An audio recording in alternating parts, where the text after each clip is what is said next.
Taking a mud season hike down at Mount Independence today. Not much elevation gain here, but there's nice gravel paths to walk on, and so we won't be doing damage to the trails. A nice view out on the Lake Champlain from the southern end of Mount Independence, where the southern battery was located. Just took a spur trail, so it's out and back. There's multiple little trails around here that take you around to the sites of the Revolutionary War encampment at Mount Independence. If you come back during the season, the visitor center is open with more information, but then you have to pay to hike on the trails. But it's a pretty nominal fee. Helps to keep it up. So this will be training for our long trail hike when we get to the Barnes Camp Visitor Center. There's a boardwalk there, so this will be good training for that.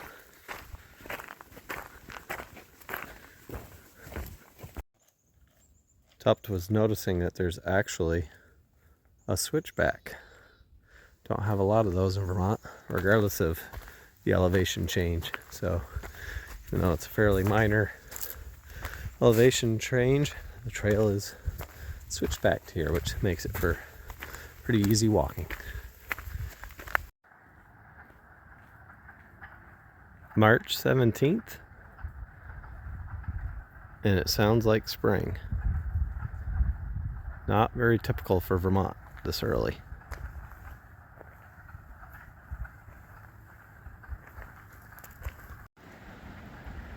Taking the Orange Trail, which does a loop down by the lake.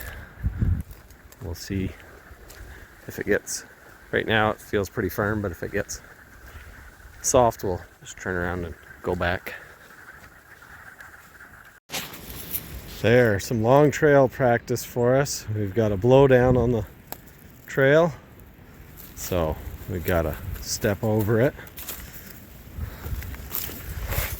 without getting injured. See how Tupt manages it. She did just fine. Old pro. The Orange Trail is definitely more of a trail than a gravel path, but it's been dry enough for the most part to be able to hike through. So getting a little more distance in by taking this trail. Cool looking cedar tree along the trail here. Just kind of twisted and gnarly.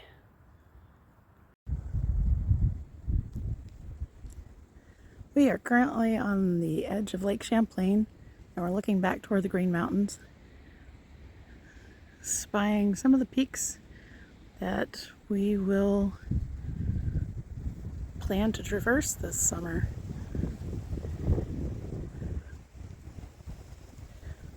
Definitely had some varied weather today. There's been bright sunshine, there's been some snow, some hail, some rain. Proving true that old adage, if you don't like the weather, wait 5 minutes and it'll change.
Looking over toward New York, the Adirondacks. Directly across is Fort Ticonderoga.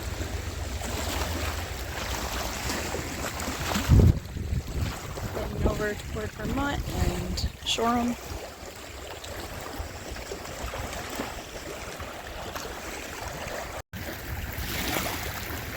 On the shore of Lake Champlain, up on top of that hill over there is Fort Ticonderoga. There was once a floating bridge here during the Revolutionary War connecting Mount Independence to Fort Ticonderoga. Got a little higher up, and on this point you can see Fort Ticonderoga much better. You can actually see it's there, unlike down at the site of the bridge. A little windy though, a lot windy. A view of Mount Defiance across the lake from Mount Independence. The sign cautions that there's a steep drop-off, so no time like the present to work on summer hiking skills.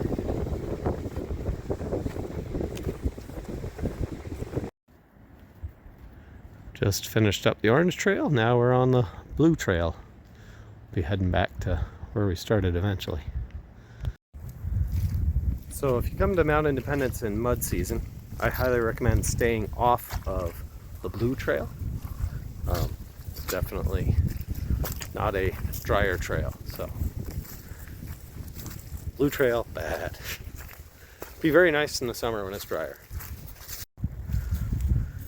But the blue trail does bring you right down along the lake, so it is nice in that regard. Oh, what goes down must eventually go up. We're finally on an uphill. Just finished the blue trail. Coming back onto more of a nice gravel path with a boardwalk. This is the Baldwin Trail. Some more blowdowns. Fairly easy to get over. This spurs trail led to another view of Fort Ticonderoga. Pan over. Another view of Mount Defiance. Just about back to the museum. What wound up being a beautiful rainy afternoon because it was supposed to be rain showers today and wound up having sunshine and nice views and comfortable temperatures to hike in. And there's the museum over there where we started.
We hiked 4.4 miles on what wound up being a very nice afternoon on very gentle rolling terrain. And we hope you enjoyed this video. Please remember to like and subscribe and join us on our next adventure.